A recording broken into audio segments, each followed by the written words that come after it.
The University of Iowa percussion program is performing the piece Edgard Vaerse in the Gobi Desert by Paul Elwood. The performance will be recorded on video and put on display in the Harwood Museum of Art in Taos, New Mexico. We're doing a filming of Edgard Vaerse in the Gobi Desert, and it's a piece that I wrote almost 30 years ago. It's probably my most performed piece. I've been very lucky in that regard. This will be the first time that we've ever actually created a video audio document of the piece. The piece features many non-traditional percussion sounds, like aluminum foil, balloons, jars of water, bowed styrofoam, and even a reverse tap dancer who dances on Velcro.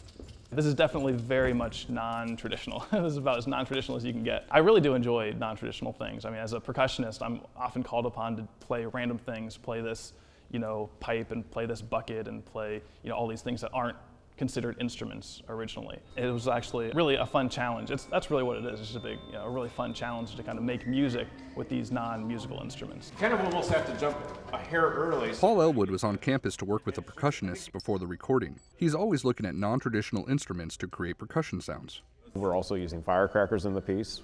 That is considered here in this context as a percussion instrument. We're using aluminum foil that they're just simply crumpling, and that makes a percussive sort of sound. It's all percussion, really. The thing about the piece is it's both easy and hard to produce. It's easy in some ways because a lot of the technical demands on the instrumentalists themselves aren't really huge. However, there are so many special colorizations that if they don't have the right colors and the right instruments, then it doesn't work very well. That's fine. Good. Edgard Vaerse in the Gobi Desert was written with the idea that the only dancing you could do in space was tap dancing on Velcro to prevent flying out into orbit. When you do negative tap dancing, it's not when your foot hits the ground, it's when your foot leaves the ground, so you have to keep that into consideration too. Dan Moore, head of the percussion program, worked closely with the students to find the right sounds to fit the piece. I think my favorite part about working with the students on this is to bring a piece of music to life. It's a combination of art and the scavenger hunt.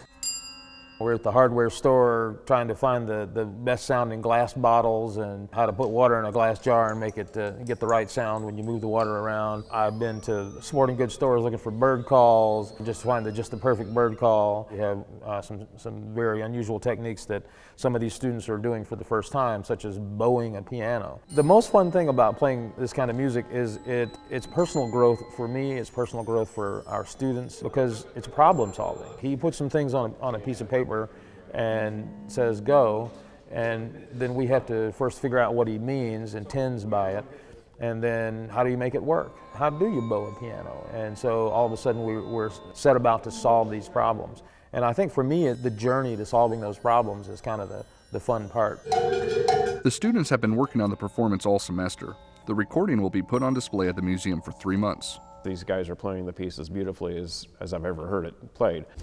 And Dan is excited to be a part of the exhibit and couldn't be happier for his students. We're tasked with making beautiful music out of toy flutes and bird calls and police whistles and those kinds of things. That's where the art is. This is a historic moment for us here at Iowa to be able to document this important piece and to be sort of forever connected to this music.